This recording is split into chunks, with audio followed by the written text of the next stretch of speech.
مصر کی ایک یونیورسٹی کے اندر ایک لڑکے نے داخلہ لیا۔ جب وہ یونیورسٹی آیا تو نماز کا ٹائم ہو رہا تھا۔ اس نے وہاں لوگوں سے پوچھا کہ نماز پڑھنے کی جگہ کہاں ہے، مسجد کہاں ہے؟ تو لوگ ہنسنے لگے، اسٹوڈنٹ ہنسنے لگے کہ یہ نیا آیا ہے آج۔ تو کسی نے پھر اسے بتایا کہ بھائی یہاں پہ جگہ کوئی نہیں ہے نماز پڑھنے کی، نیچے بیسمنٹ میں ایک کمرہ ہے، وہاں جاتا کوئی نہیں، تو وہاں جا کے تم پڑھ سکتے ہو۔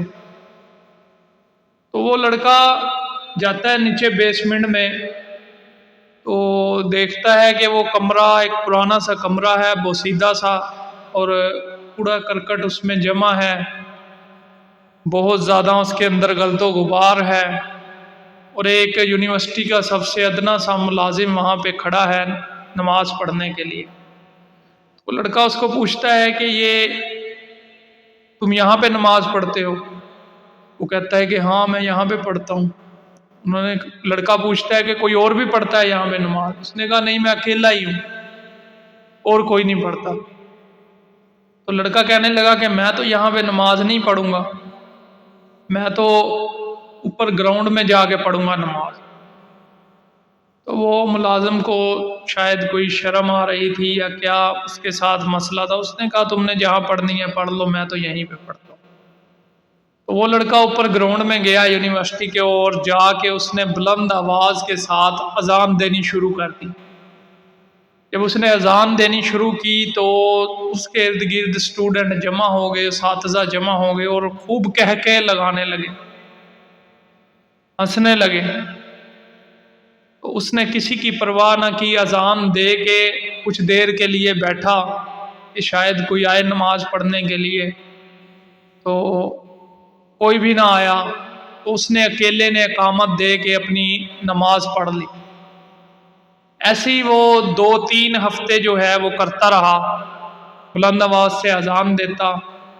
اب لوگوں کے ذرا کہکے بھی کم ہو گئے تھے، لوگوں نے سمجھا کوئی دیوانہ ہے، یہ تو اس کا روز کا معمول ہے۔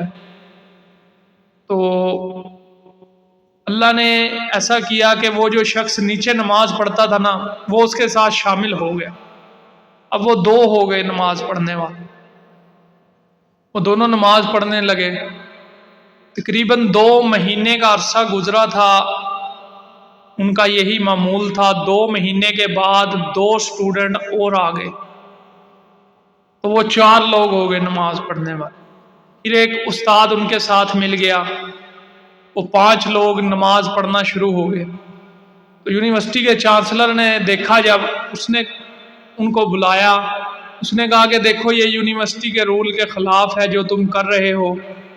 تو اس نے کہا کہ میں اپنے رب کی بندگی کرتا ہوں، نماز ہر مسلمان پہ فرض ہے 5 مرتبہ دن میں، وہ تو ہم نے ادا کرنی ہی کرنی ہے، تو میں تو اپنے رب کی بندگی کر رہا ہوں۔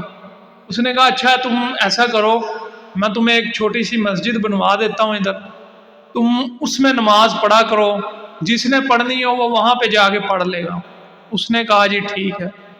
تو باقاعدہ مصر کے اندر تعلیمی اداروں کے اندر وہ پہلی مسجد تھی جو اس لڑکے کی محنت سے، اس کی اس قربانی سے، اس کے اس جذبے سے بنی۔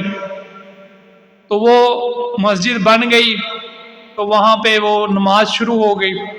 اب جو دوسری یونیورسٹیز تھیں، یہ ایگریکلچر کی یونیورسٹی تھی مصر کی، تو دوسری یونیورسٹی والوں نے، کالجوں والوں نے جب دیکھا تو انہوں نے بھی مطالبہ کر دیا کہ ہمیں بھی یہاں پہ مسجد بنا کے دو، ہم نے نماز پڑھنی ہوتی۔ تو اس کے بعد پھر جو ہے مصر کے اندر وہ ساری یونیورسٹیز کے اندر اور کالجز کے اندر مسجدیں بننا شروع ہو گئی۔ تو میرے بھائیوں، جتنی بھی اب وہاں پہ مسجدیں بنی، نمازیں ہو رہی ہیں، اب وہ لڑکا زندہ ہے یا نہیں ہے، تو اس کے کھاتے میں ثواب برابر پہنچ رہا ہے، اس کا اعمال نامہ اس کے ثواب سے بھر رہا ہے۔ جو بھی شخص جس نیکی کی بنیاد ڈالے گا، قیامت تک اللہ رب العزت اس کو اس کا اجر دیتے رہیں گے۔ اور جو شخص جس برائی کی بنیاد ڈالے گا قیامت تک اس کو اس برائی کا گناہ ملتا رہے گا، بے شک اور لوگ کریں گے۔ قابیل نے حابیل کو قتل کیا تھا، روئے زمین کے اوپر پہلا قتل تھا وہ کسی انسان کا، اور قیامت تک جتنے بھی لوگ دوسرے لوگوں کو قتل کریں گے ان کا گناہ بھی اس کے کھاتے میں لکھا جا رہا ہے برابر۔ میرے بھائیوں، ہم کوشش کریں، نیکی کا حکم دیں، برائی سے روکیں، جیسے ہمارے نبی صلی اللہ علیہ وآلہ وسلم تمام انبیاء کے اندر افضل ہیں، تمام نبیوں میں سے چنے ہوئے ہیں، ایسے ہی میرے بھائیوں یہ تمام امت جو ہے، میں ہوں، آپ ہیں، سب یہ چنے ہوئے ہیں، تمام امتوں میں سے یہ امت اللہ رب العزت نے چنی ہوئی ہے، ہر ایک امتی بڑی صلاحیت والا ہے، اللہ رب العزت نے اس کے اندر کوئی نہ کوئی صلاحیت رکھی ہے، بس اس کو تھوڑا نکھارنے کی ضرورت ہے، اس کو تھوڑا اللہ کا دھیان اللہ کی طرف لانے کی ضرورت ہے۔ ہر انسان کے اندر اللہ رب العزت، چاہے کوئی کافر ہے، آپ دیکھ لیں، کئی لوگ آ کے سناتے ہیں کہ جی ہم نے وہاں یورپ کے اندر پارک میں نماز پڑھنا شروع کی تو لوگ کھڑے ہو کے دیکھنے لگے، پھر ہمیں پوچھنے لگے کہ یہ تم کیا کر رہے ہو۔ میرے بھائیوں، اللہ رب العزت نے ہر انسان کو، جو جتنی بھی انسان اس دنیا میں آئے ہیں نا، تو عالم ارواح کے اندر سب نے اللہ تعالیٰ کی ربوبیت کا اقرار کیا ہوا ہے کہ اللہ تو ہی ہمارا رب ہے۔ یہاں آ کے دنیا میں وہ بے شک کوئی عیسائی ہو گیا، یہودی ہو گیا، ہندو ہو گیا، سکھ ہو گیا، لیکن اس کے دل کے اندر وہ ایک گوشہ ہے جہاں پہ چوٹ پڑتی ہے، بس کوئی چوٹ مارنے والا چاہیے۔ تو میرے بھائیوں، کوشش کیا کرو زیادہ سے زیادہ ہم اپنی زندگی میں جو تبدیلی لا سکیں کہ ہماری وجہ سے ہمارے معاشرے کو کیا فائدہ ہوا، انسانیت کو ہماری وجہ سے کیا فائدہ ہوا، یہ غور کیا کریں اور سب اس کی محنت کریں۔